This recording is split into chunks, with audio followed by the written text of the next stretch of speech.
একদা উম্মে আইমান কোনো এক দরকারে হজরত ফাতেমা রাদিয়াল্লাহু তাআলা আনহার বাড়িতে যান। ফাতেমা রাদিয়াল্লাহু তাআলা আনহার দরজার মধ্যে গিয়ে উম্মে আইমান ডাকতে থাকেন, কিন্তু ভিতর থেকে কেউ কোনো কথা বলছে না। উম্মে আইমান আবার দরজায় নক করলেন, কিন্তু ভিতর থেকে কেউ দরজা খুলছে না। তারপর উম্মে আইমান দরজার ফাঁক দিয়ে ঘরের ভিতরে তাকাতেই দেখলেন হজরত ফাতেমা রাদিয়াল্লাহু তাআলা আনহা রুটির জাঁতা পিষতে পিষতে ঘুমিয়ে পড়েছেন এবং তার চৌকির মধ্যে একজন মহিলা বসে তাসবিহ পাঠ করছে এবং আরেকজন মহিলা হজরত হাসান এবং হুসাইন রাদিয়াল্লাহু তাআলা আনহুকে দোলনার মধ্যে দুধ খাওয়াচ্ছে। এই দৃশ্য দেখার পর উম্মে আইমান মা ফাতেমার বাড়ি থেকে চলে নবীজির দরবারে এসে প্রবেশ করেন। নবীজিকে সালাম দিয়ে উম্মে আইমান নবীকে বলেন, ইয়া রাসূলুল্লাহ, আমি কোনো এক দরকারে ফাতেমার বাড়িতে গিয়েছিলাম, তার ঘরের মধ্যে আমি এমন দৃশ্য দেখতে পেলাম। তারপর নবীজি উম্মে আইমানকে বলেন, আমার মেয়ে ফাতেমা রুটির জাতা পিষতে পিষতে ক্লান্ত শরীর নিয়ে ঘুমিয়ে পড়েন, কিন্তু তখনও তার তসবিহ পাঠ করা বাকি ছিল।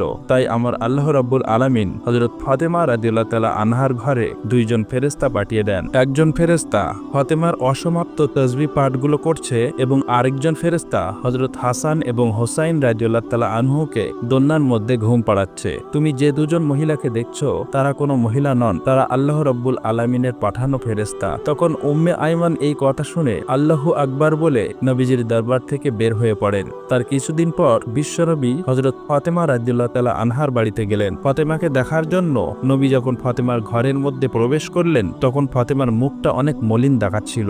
আমার নবী ফাতেমাকে জিজ্ঞেস করলেন, মা, তুমি কি অসুস্থ কিনা? তোমার মুখটা এত মলিন দেখাচ্ছে কেন? তখন মা ফাতেমা বলেন, আব্বাজান, আমি অসুস্থ নই, কিন্তু আজকে দুদিন যাবৎ আমার ঘরে কোনো চুলায় আগুন জ্বলে না। আজকে দুদিন যাবৎ আপনার আদরের নাতি হাসান এবং হুসাইন না খেয়ে ক্ষুধার যন্ত্রণায় তারা দুই ভাই গলাগুলি করে কাঁদছে। এবার আমার নবী ফাতেমাকে বলেন, মা, দুঃখ করো না, ধৈর্য ধরো, নিশ্চয়ই আল্লাহ রাব্বুল আলামিন আমাদের সাথে আছেন। এই বলে বিশ্বনবী মা ফাতেমার ঘর থেকে বের হয়ে পড়লেন। পরের দিন এক সওদাগর হযরত আলী রাদিয়াল্লাহু তাআলা আনহুকে একটি কাজের জন্য ডাকেন। কাজটি ছিল এমন যে ওই সওদাগরের উটির পিঠ থেকে তার মালামালগুলো বাড়িতে নিয়ে পৌঁছে দেবেন। হযরত আলী রাদিয়াল্লাহু তাআলা আনহু এই কাজের বিনিময়ে কিছু দিরহাম পেলেন। এই দিরহামগুলো নিয়ে তিনি দোকানে গেলেন। তারপর দোকান থেকে কিছু আটা নিয়ে মা ফাতেমাকে দিলেন। তারপর ক্লান্ত শরীর নিয়ে হযরত আলী রাদিয়াল্লাহু তাআলা আনহু ঘুমিয়ে পড়লেন। মা ফাতেমা আটাগুলো জাতার মধ্যে পিষে ওইগুলো দিয়ে রুটি তৈরি করে তারপর হযরত আলীকে ঘুম থেকে ডেকে তারপর ওই রুটি সকলে মিলে খান। সকলেই খাবার শেষ হবার পর মা ফাতেমা কিছু রুটি আবার নবীজির জন্য নিয়ে আসেন। মা ফাতেমা নবীজিকে রুটিগুলো দিয়ে বলেন, আব্বাজান, আপনি এই রুটিগুলো খান। আব্বা গো, আজকে 2 দিন পর আমাদের ভাগ্যে কিছু রুটি জুটেছে। আমার নবীজি 3 দিন উপবাস থাকার পর রুটিগুলো খেলেন। তারপর মা ফাতেমাকে বললেন, মা, আজকে 3 দিন পর আমি তোমার দেওয়া এই রুটি খেলাম। একদিন হযরত আলী রাদিয়াল্লাহু তাআলা আনহু ফাতেমাকে ডেকে বললেন, ও ফাতেমা, শুনেছি নবীজির কাছে কিছু বন্দী এসেছে। তুমি তো সারাদিন অনেক কষ্ট করে জাতাতে রুটি পিষতে পিষতে হাতে কর ফেলে দিয়েছো। তোমার আব্বাজানকে বলো না আমাদের জন্য একটা দাসীর ব্যবস্থা করে দিতে। তখন ফাতেমা হযরত আলীর কথা মতো নবীজির দরবারে যাওয়ার জন্য রওনা হলেন। কিন্তু ফাতেমা এতটাই লাজুক ছিলেন যে তিনি বিশ্ব নবীর কাছে এই কথাটা বলতে পারলেন না। তাই দরবারের মধ্যে না ঢুকে বাইরে থেকে আবার হযরত ফাতেমা বাড়িতে চলে আসেন। তখন হযরত আলী রাদিয়াল্লাহু তাআলা আনহু ফাতেমাকে দেখেই বুঝতে পেরেছেন যে ফাতেমা তার লজ্জার কারণে বিশ্ব নবীর কাছে এই কথা বলতে পারেনি। তখন হযরত আলী বলেন, ফাতেমা, চলো আমরা দুজন গিয়ে নবীজির কাছে একজন দাসীর কথা বলি। এই বলে তারা দুজন নবীজির দরবারের উদ্দেশ্যে রওনা দিলেন। ফাতেমা রাদিয়াল্লাহু তাআলা আনহা এবং হযরত আলী রাদিয়াল্লাহু তাআলা আনহু নবীজির দরবারে এসে নবীকে একজন দাসীর কথা বললেন। তখন নবীজি এই প্রস্তাবে অসম্মতি জ্ঞাপন করলেন। অতঃপর হযরত আলী রাদিয়াল্লাহু তাআলা আনহু এবং হযরত ফাতেমা রাদিয়াল্লাহু তাআলা আনহা আদবের সাথে নবীজির দরবার থেকে বের হয়ে বাড়িতে চলে আসেন। তার পরের দিন নবীজি ফাতেমার বাড়িতে আসলেন। তারপর ফাতেমার কাছে গিয়ে নবী বললেন, মা, আমি তোমাদেরকে কিছু তাসবিহ পাঠ করার জন্য দিয়ে যাচ্ছি। এই তাসবিহগুলো তোমরা যদি নিয়মিত পাঠ করো তাহলে আল্লাহ রাব্বুল আলামিন তোমাদের ঘরের মধ্যে রহমত এবং বরকত সবসময় দিতে থাকবে। তারপর ফাতেমা রাদিয়াল্লাহু তাআলা আনহা অতি আগ্রহের সাথে বিশ্ব নবীর কাছ থেকে তাসবিহগুলো পাঠ করা শিখে নেন। তার কিছুদিন পর হযরত আলী রাদিয়াল্লাহু তাআলা আনহু সাহাবীদের দরবারে গিয়ে বললেন, আমি আল্লাহর কসম খেয়ে বলছি, বিশ্ব নবীর দেওয়া তাসবিহগুলো যেদিন থেকে আমরা পাঠ করতে শুরু করলাম সেদিন থেকে আমাদের ঘরে সকল অভাব দূর হয়ে গিয়েছে এবং আমাদের সমস্ত কষ্ট এবং দুঃখগুলো লাঘব হয়ে গিয়েছে। একদা বিশ্বনবী 2 দিনের ক্ষুধা পেটে লইয়া মা ফাতেমার বাড়িতে যান। মা ফাতেমার ঘরেও সেদিন কোনো খাবার ছিল না, কিন্তু বিশ্বনবীকে দেখে মা ফাতেমা বুঝতে পারলেন যে তার আব্বাজান অনেক ক্ষুধার্ত ক্ষুধার্ত অবস্থায় আছেন। নবীজি ফাতেমার ঘরেই এসেই বুঝতে পেরেছেন যে ফাতেমার ঘরে কোনো খাবার নেই। তখন বিশ্বনবী মুচকি হেসে ফাতেমাকে বললেন, ও ফাতেমা, আমি এদিক দিয়ে যাচ্ছিলাম, ভাবলাম তোমাকে একবার দেখে যাই। এই বলে নবীজি ফাতেমার ঘর থেকে বের হয়ে গেলেন। কিন্তু মা ফাতেমা ঠিকই বুঝতে পেরেছিলেন নবীজি ক্ষুধার্ত অবস্থায় তার ঘরে এসেছিলেন। তখন ফাতেমা কন্দনরত অবস্থায় নামাজে বসে যান। 2 রাকাত নামাজ পড়ার পর আল্লাহ রব্বুল আলামিনের কাছে মোনাজাত করে বলেন, হে রব্বুল আলামিন, আপনি আমাকে যত পারেন কষ্ট দেন, কিন্তু আমার বাবাকে কোনো কষ্ট দিও না আল্লাহ। মা ফাতেমা যখন মোনাজাত শেষ করলেন তখন তিনি লক্ষ্য করতে পারলেন তার ঘরের মধ্যে কে যেন এসে খাবার দিয়ে গিয়েছে। ফাতেমা এতগুলো খাবার দেখে অনেক খুশি হলেন এবং নবীজিকে ডেকে নিয়ে আসলেন। নবীজি ঘরে এসে জিজ্ঞেস করলেন, মা, এই খাবার কে দিয়েছে? তখন ফাতেমা বলেন, আব্বাজান, হযরত ঈসা আলাইহিসসালামের মা হযরত মরিয়ম আলাইহিসসালাম আল্লাহ যেখান থেকে খাবার পাঠাতেন আমার জন্য সেখান থেকে পাঠিয়েছেন। তখন আমার নবী বুঝতে পেরেছেন আল্লাহ রাব্বুল আলামিন ফাতেমার জন্য জান্নাতে খাবার পাঠিয়েছেন। তখন আমার নবীজি হযরত ফাতেমা রাদিয়াল্লাহু তাআলা আনহা এবং হযরত আলী রাদিয়াল্লাহু তাআলা আনহু, হাসান, হোসাইন সবাই মিলে পেট ভরে খাবার খেলেন।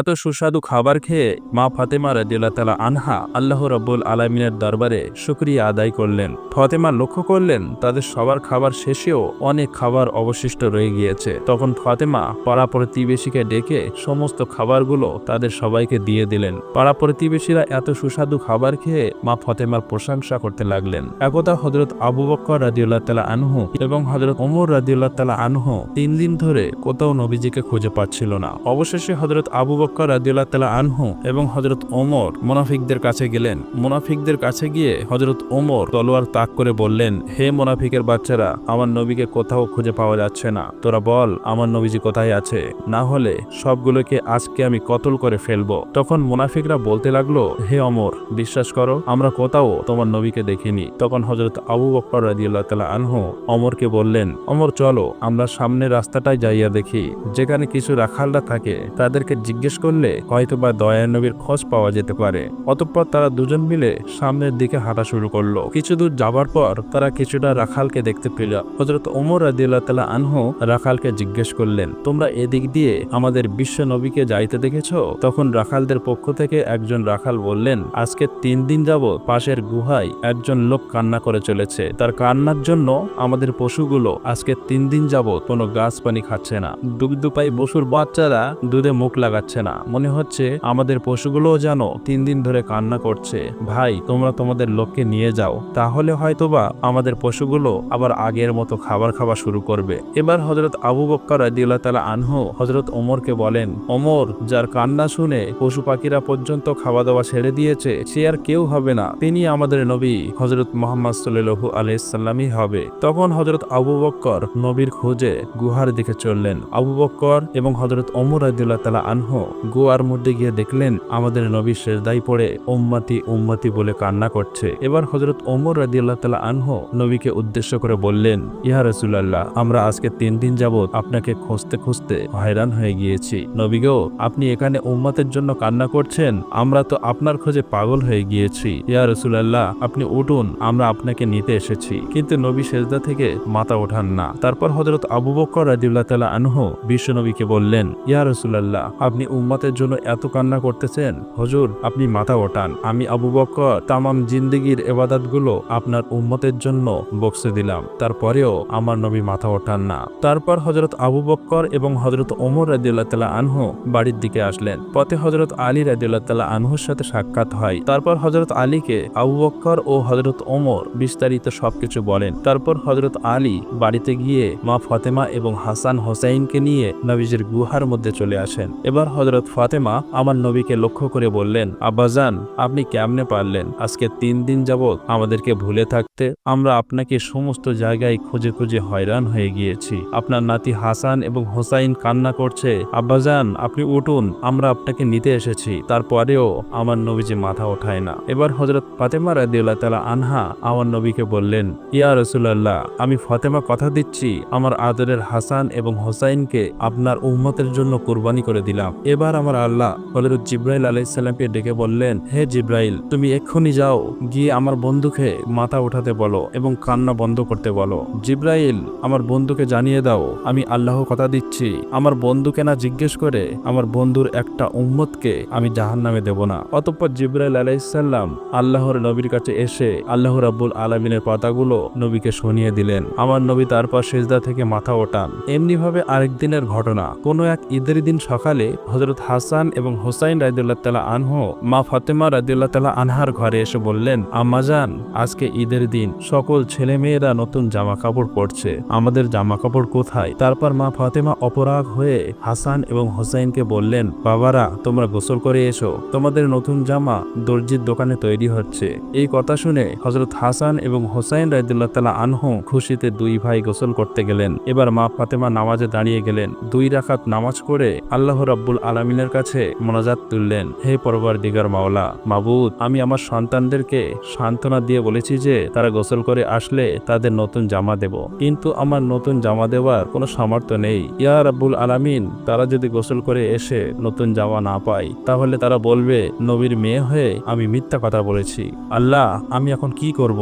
এই সব বলে মা ফাতেমা আল্লাহর দরবারে ফরিয়াদ করতে লাগলেন। মা ফাতেমা যখন মোনাজাত শেষ করলেন তার কিছুক্ষণ পরেই দেখতে পাচ্ছেন হযরত হাসান এবং হোসাইন রাদিয়াল্লাহু তাআলা আনহু 2টা প্যাকেট হাতে নিয়ে ঘরের মধ্যে ঢুকলেন। তারপর মা ফাতেমা হাসান এবং হোসাইনকে জিজ্ঞেস করলেন, বাবারা, তোমাদের হাতে কি? তারপর হাসান হোসাইন জবাব দিলেন, আম্মাজান, বাইরে দর্জি আমাদেরকে 2টা জামার প্যাকেট দিয়ে গিয়েছে। অতঃপর মা ফাতেমা জামার প্যাকেটগুলো খুলে এত সুন্দর জামা দেখতে পেয়ে আল্লাহ রাব্বুল আলামিনের দরবারে শুকরিয়া আদায় করলেন। তার কিছুদিন পর বিশ্বনবী দুনিয়া ছেড়ে চলে যান। নবীজি দুনিয়া ছেড়ে চলে যাবার 2 দিন পর, অর্থাৎ আবু বকর রাদিয়াল্লাহু তাআলা আনহু একাকী কোথাও হেঁটে যাচ্ছিলেন। প্রতিমধ্যে তিনি দেখতে পেলেন সামনে ইবলিশ শয়তান দাঁড়িয়ে কান্না করছে। তখন হযরত আবু বকর ইবলিশকে উদ্দেশ্য করে বললেন, হে ইবলিশ, তুমি কেন কান্না করছো? এখন তো তোমার খুশির দিন, বিশ্বনবী দুনিয়া ছেড়ে চলে গিয়েছে। তারপর ইবলিশ হযরত আবু বকর রাদিয়াল্লাহু তাআলা আনহুকে উদ্দেশ্য করে বললেন, ভাই আবু বকর, নবীজি দুনিয়া ছেড়ে চলে যাবার কারণে আমি ইবলিশও বিস্মিত হয়েছি। কেননা আমি জানি আল্লাহ রাব্বুল আলামিন আমাকে যে শাস্তি দিয়েছে, আমার স্থান চিরস্থায়ী জাহান্নামী। কিয়ামতের পর আমাকে সারা জীবন জাহান্নামের শাস্তি ভোগ করতে হবে। জাহান্নামের শাস্তি সম্পর্কে আমি জানি কত কঠিন হবে সেটা। ভাই আবু বকর, তাই আমি প্রতিটি সময়, প্রতিটি মুহূর্তে বিশ্বনবীর সাথে সাক্ষাৎ করতে চেয়েছিলাম। আমি চেয়েছিলাম বিশ্বনবীকে দিয়ে আল্লাহ রাব্বুল আলামিনের কাছে কৈফিয়ত করে আমাকে ক্ষমা করার ব্যবস্থা করা যায়। কিন্তু যতবারই আমি নবীজির কাছে গিয়েছি ততবারই নবীজির সাথে কেউ না কেউ ছিল। কখনো আমি নবীজিকে একা পাইনি। তারপরেও আমি নবীজিকে একা পাওয়ার চেষ্টা চালিয়ে যাচ্ছিলাম। এখন তো বিশ্বনবী দুনিয়া ছেড়ে চলে গিয়েছে, আমার ক্ষমার রাস্তাও চিরতরে বন্ধ হয়ে গিয়েছে। এই ভেবে আমি কান্না করছিলাম। অতঃপর হযরত আবু বকর রাদিয়াল্লাহু তাআলা আনহু ইবলিশের মুখে এই কথা শোনার পর আস্তে আস্তে সামনের দিকে হেঁটে চললেন। বিশ্বনবী ছেড়ে চলে যাওয়ার 6 মাস পর তথা হযরত আলী রাদিয়াল্লাহু তাআলা আনহু মসজিদ থেকে ফরজের নামাজ কায়েম করে ঘরে এসে দেখলেন মা ফাতেমা ঘরেই কাঁদছে। তখন হযরত আলী রাদিয়াল্লাহু তাআলা আনহু ফাতেমাকে বললেন, ও ফাতেমা, তোমার কি শরীর খারাপ লাগছে? তখন ফাতেমা বললেন, আলী, আজকে আমার শরীরটা বেশি খারাপ লাগছে। হে আলী, আজকে আমি এমন একটি স্বপ্ন দেখেছি যে স্বপ্ন দেখার পর আমার আর কিছুই ভালো লাগছে না। অতঃপর হযরত আলী রাদিয়াল্লাহু তাআলা আনহু ফাতেমার কাছে স্বপ্নের ব্যাপারে জানতে চাইলেন। তখন ফাতেমা বললেন, আমি আজকে রাতে স্বপ্নে দেখলাম আমার বাবা আমার ঘরে এসে আমাকে খুঁজছেন। আমি যখন আমার বাবার কাছে গিয়ে দাঁড়ালাম তখন আমার আব্বাজান আমাকে বলছেন, মা, আমি তো তোমাকেই খুঁজতেছি। শোনো মা, আজকে তুমি রোজা রাখবে এবং সেহরি করবে আলীর দস্তারখানায় আর ইফতারি করবে আমার দস্তারখানায়। হযরত আলী রাদিয়াল্লাহু তাআলা আনহু জ্ঞানী মানুষ। এই কথা শোনার পর তার আর কোনো কিছু বোঝার বাকি রইল না। আলী বুঝতে পারলেন ফাতেমা রাদিয়াল্লাহু তাআলা আনহার আজকে হয়তো দুনিয়া ছেড়ে চলে যাবেন। তারপর হযরত আলী ফাতেমার পাশে বসে কান্না করতে লাগলেন। কিছুক্ষণ পর হযরত হাসান এবং হযরত হোসাইন ঘরের মধ্যে এসে দেখলেন তার বাবা মা কান্না করছে। তখন হাসান ও হোসাইন মা ফাতেমাকে বললেন, আম্মাজান, আপনারা কেন কান্না করছেন? কথিত আছে যখন কোনো সময় হযরত হাসান এবং হোসাইন রাদিয়াল্লাহু তাআলা আনহু মা ফাতেমাকে এটা সেটা জিজ্ঞেস করে বিরক্ত করত, তখন মা ফাতেমা হাসান এবং হোসাইনকে বলতেন, তোমাদের নানাজির রওজা থেকে ঘুরে এসো।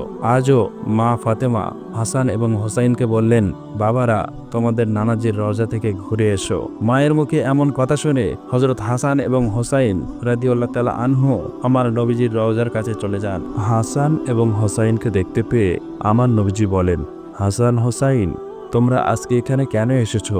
তোমরা যখন খুশি তখনই আসতে পারবে। আজকে তোমরা সারাদিন তোমাদের মায়ের মুখের দিকে তাকিয়ে থাকবে। আজকে তোমার মা দুনিয়া ছেড়ে চলে যাবে। নবীজির মুখে এইসব কথা শুনে হযরত হাসান এবং হোসাইন রাদিয়াল্লাহু তাআলা আনহু আবার ঘরের মধ্যে চলে আসেন। এসে মা ফাতেমা এবং হযরত আলী রাদিয়াল্লাহু তাআলা আনহুকে উদ্দেশ্য করে তারা বলতে লাগলেন, আপনারা কেন কান্না করছেন? আমরা বুঝতে পেরেছি। আমাদের নানাজি বলেছে আম্মাজান আজকে দুনিয়া ছেড়ে চলে যাবে। হাসান এবং হোসাইনের মুখে এইসব কথা শুনে হযরত ফাতেমা রাদিয়াল্লাহু তাআলা আনহা এবং হযরত আলী রাদিয়াল্লাহু তাআলা আনহু আরো বেশি করে কান্না করতে লাগলেন। সেদিন বিকালবেলা মা ফাতেমার শরীর আরো খারাপ হয়ে যায়। তারপর মা ফাতেমা হযরত আলীকে কাছে রেখে বলেন, আলী, তোমাকে আমি 3টি কথা বলে দিতে চাই। তুমি কথা দাও আমার 3টি কথা রাখবে। অতঃপর হযরত আলী মা ফাতেমাকে ওয়াদা করলেন। এবার ফাতেমা হযরত আলীকে বললেন, আলী, আমার প্রথম কথা হলো আমি তোমার সাথে এতদিন সংসার করেছি। আমার অনেক জানা না জানা অনেক অন্যায় ভুল ত্রুটি হয়তো হয়েছে। তুমি আমাকে ক্ষমা করে দিবে। তারপর হযরত আলী বলেন, ফাতেমা, তুমি এসব কি বলছো? তোমার মতো স্ত্রী দুনিয়ায় কার ভাগ্যে আর জুটবে? ও ফাতেমা, তোমার বাবা বিশ্বনবী দয়া করে মায়া করে তোমাকে আমার হাতে তুলে দিয়েছিল। আমি তোমাকে ঠিকমতো পড়াতে পারিনি, খাওয়াতে পারিনি। আমি যদি তোমার কাছে কোনো অন্যায় করে থাকি আমাকেও তুমি মাফ করে দিও। তখন ফাতেমা বললেন, আলী, এই কথা বলে আমাকে তুমি পাপী করো না। তারপর হযরত ফাতেমা বলেন, আলী, আমার দ্বিতীয় কথা হলো আমি দুনিয়া থেকে চলে যাবার পর তুমি আর একটা বিয়ে করে নিবে। আমি তোমাকে অনুমতি দিয়ে গেলাম। আর সপ্তাহে একদিন আমার হাসান এবং হোসাইনকে তুমি বুকে নিয়ে ঘুমাবে। তারপর মা ফাতেমা 3 নম্বর কথা হিসেবে হযরত আলীকে বললেন, আলী, আমার 3 নম্বর কথা হলো আমি দুনিয়া থেকে চলে যাওয়ার পর আমাকে রাতের বেলা কবরে দাফন করতে নিয়ে যাবে, যাতে করে কোনো মানুষ আমার লাশ দেখতে না পারে। কেউ যদি আমার লাশ দেখে ফেলে তাহলে তারা বুঝে ফেলবে যে নবীর মেয়ে এতটুকু লম্বা ছিল, এতটুকু মোটা ছিল। আমি চাই না কেউ আমার লাশ দেখে এটা বুঝতে পারুক। অতঃপর কিছুক্ষণ পর মা ফাতেমা দুনিয়া থেকে বিদায় হয়ে গেলেন। হযরত আলী কাঁদছে, হুসাইন কাঁদছে। কিছুক্ষণ পর হযরত আলী চিন্তা করতে লাগলেন, খাটের 4 পায়ে 4 জন লোক দরকার, কিন্তু হাসান এবং হোসাইন হযরত আলীকে নিয়ে তারা 3 জন, আরেকজন লোক কোথায় পাবে? অতঃপর কিছুক্ষণ পর নবী সাহাবী আবু যর গিফারি রাদিয়াল্লাহু তাআলা আনহু হযরত আলীর ঘরে প্রবেশ করলেন। তারপর আবু যর গিফারি রাদিয়াল্লাহু তাআলা আনহু খাটের অন্য একটি পায়ে ধরে তারা 4 জন মিলে মা ফাতেমাকে কবরের দেশে নিয়ে আসলেন। কবরে আসার পর হযরত আলী নবীর সাহাবী আবু যর গিফারি রাদিয়াল্লাহু তাআলা আনহুকে লক্ষ্য করে বললেন, ও আবু যর, তুমি কি করে জানলে আজকে ফাতেমা দুনিয়া থেকে বিদায় হয়ে গিয়েছে? তারপর আবু যর গিফারি রাদিয়াল্লাহু তাআলা আনহু আলীকে উত্তর দিলেন, আলী, আমি স্বপ্নে দেখতে পেলাম বিশ্বনবী আমার কাছে এসে বলছেন, আবু যর গিফারি, আমার মেয়ে ফাতেমা আজকে দুনিয়া থেকে চলে গিয়েছে। তার খাটের পায়া ধরার জন্য একজন লোক দরকার। তুমি যাও আমার মেয়েকে দাফন কাফন করে দিয়ে আসো। অতঃপর তারা সবাই মিলে মা ফাতেমার লাশ কবরের মধ্যে নামালেন। এরপর কবরের উদ্দেশ্য করে আবু যর গিফারি রাদিয়াল্লাহু তাআলা আনহু বলতে লাগলেন, হে কবর, তুমি কি জানো তোমার মধ্যে আজকে কাকে রেখে যাচ্ছি? আজকে তোমার মধ্যে রেখে যাচ্ছি বেহেশতের মহিলাদের সর্দারিনী মা ফাতেমা রাদিয়াল্লাহু তাআলা আনহাকে রেখে যাচ্ছি। সাবধান কবর, তুমি কিন্তু তার সাথে ভালো ব্যবহার করবে। কবর থেকে কোনো আওয়াজ আসছে না। আবু যর গিফারি রাদিয়াল্লাহু তাআলা আনহু আবার বললেন, হে কবর, তোমার মধ্যে আজকে এমন একজন ব্যক্তিকে রেখে যাচ্ছি যিনি হলেন শেরে খোদা হযরত আলী রাদিয়াল্লাহু তাআলা আনহুর স্ত্রী। কবর থেকে কোনো আওয়াজ আসছে না। তারপর আবু যর গিফারি রাদিয়াল্লাহু তাআলা আনহু আবারও বললেন, কবর, তোমার মধ্যে আজকে এমন একজন ব্যক্তিকে রেখে যাচ্ছি যারা বেহেশতি যুবকদের সরদার হযরত হাসান এবং হোসাইন রাদিয়াল্লাহু তাআলা আনহুর মাকে রেখে যাচ্ছি। সাবধান কবর, তুমি কিন্তু খারাপ ব্যবহার করো না। তারপরেও কবর থেকে কোনো আওয়াজ আসছে না। এবার আবু যর গিফারি রাদিয়াল্লাহু তাআলা আনহু কবরকে আবারও বললেন, তোমার মধ্যে আজকে এমন একজন ব্যক্তিকে রেখে যাচ্ছি যাকে সৃষ্টি না করলে দুনিয়ায় সৃষ্টি হতো না। সরদার এলো আলাম নবী করিম সাল্লাল্লাহু আলাইহি ওয়াসাল্লামের কলিজার টুকরার মেয়ে ফাতেমা রাদিয়াল্লাহু তাআলা আনহাকে তোমার কাছে রেখে যাচ্ছি। সাবধান কবর, তুমি কিন্তু অবশ্যই তার সাথে ভালো ব্যবহার করবে। এবার আমার আল্লাহ রাব্বুল আলামিন কবরের জবান খুলে দিলেন, কবর, হযরত আবু যর গিফারি রাদিয়াল্লাহু তাআলা আনহুকে উদ্দেশ্য করে বলতে লাগলেন, হে আবু যর, আমি হলাম কবর। আমি এখানে কোনো বংশ পরিচয় দেখি না। কে কোথা থেকে এসেছে সেটা দেখার সময় আমার নেই। দুনিয়াতে যে আল্লাহ রাব্বুল আলামিনকে খুশি করে আল্লাহর ঈমান নিয়ে আমার মধ্যে আসবে, আমি তার সাথে ভালো ব্যবহার করব। আর দুনিয়ায় যে সমস্ত বান্দারা পাপী হয়ে আমার মধ্যে আসবে, আমি কবর তার জন্য ভয়ঙ্কর হয়ে যাব। তাকে আমি চাপ দিয়ে একটি পাঁজরের হাড় আর একটি পাঁজরে ঢুকিয়ে দেব, এবং আমার মধ্যে রয়েছে অনেক বিষাক্ত সাপ বিচ্ছু, এই সব কিছুই ওই পাপী ব্যক্তিকে ধর্ষণ করতে থাকবে। এমন জবাব শুনে আবু যর গিফারি রাদিয়াল্লাহু তাআলা আনহু ভয়ে কাঁপতে লাগলেন। প্রিয় বন্ধুরা, নবীর মেয়ে ফাতেমা রাদিয়াল্লাহু তাআলা আনহাকে এবং সমস্ত মহিলাদের সর্দারিনী যিনি হবেন, তার বেলায় যদি কবর এই কথা বলে, তাহলে আমার আপনার অবস্থা কি হতে পারে? এবার চিন্তা করে দেখুন। আল্লাহ রাব্বুল আলামিন আমাদের সবাইকে আল্লাহর দ্বীনের পথে চলার তৌফিক দান করুক। আমিন।